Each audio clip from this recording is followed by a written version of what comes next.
away from things instead of facing them. Yes, perhaps in a way I am. You know, considering I never saw you till yesterday, we seem to know each other rather well. Yes, it's odd, isn't it? I don't know. I suppose there's a sort of sympathy between us. Anyways, you think I ought to stick it out? Well, frankly, what else can you do? I might pinch the sergeant's keys. I can ski quite well. That would be frightfully stupid. It would almost be like admitting you're guilty. Sergeant Trotter already thinks I'm guilty. No, he doesn't. Or at least, I don't know what he thinks. I hate him. I hate him. I hate him. Ew. Sergeant Trotter, he puts things in your head, things that aren't true, things that can't possibly be true. What is all this? I don't believe it. I won't believe it. What won't you believe? Oh, just look at this.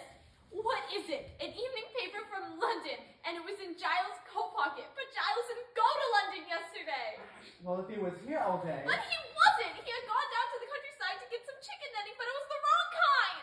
Well, that's all right. Perhaps he was in London after all. Then why shouldn't he tell me he was? Why pretend he wasn't? Perhaps with the news of this murder... But Giles didn't know about the murder, or did he? Did he? God, Marley, surely you don't think. The sergeant doesn't think. I don't know what the sergeant thinks. He puts things in your head. You start to ask yourself questions, and you begin to doubt.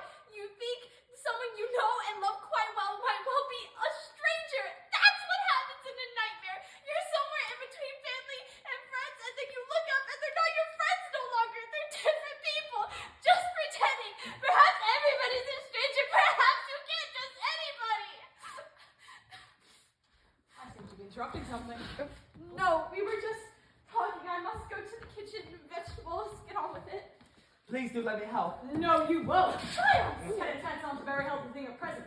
You keep away from the kitchen. You keep away from my But wife. really, look here. You keep away from my wife, friend. She's not going to be your next So victim. that's what you think about me? I've already said so, haven't I?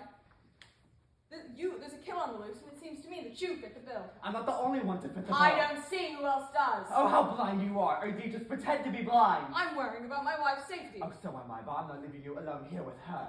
What the hell? Please go, Chris. I'm not going.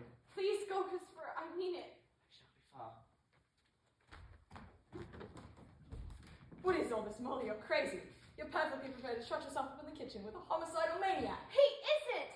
And he's not dangerous. I know if he was dangerous, and I can look after myself. That's what Mrs. Boyle said. Don't! What is it between you and that wretched boy? What do you mean? I feel sorry for him, that's all. Maybe you've met him before.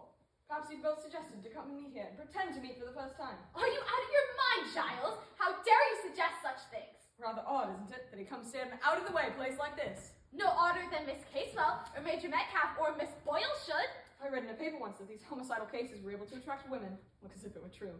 How long has this been going on? How long have you known him? Don't be ridiculous. Why, I never set eyes on him until he arrived yesterday. Perhaps you'd been going up to London to meet him on the sly. You know perfectly well I haven't been to London for weeks. You haven't been to London for weeks. Huh? Is that so? Yes, it's quite true. Oh, really? Then what's this? This is your glove from yesterday. You dropped it. I picked it up when I was talking to Sergeant Trotter.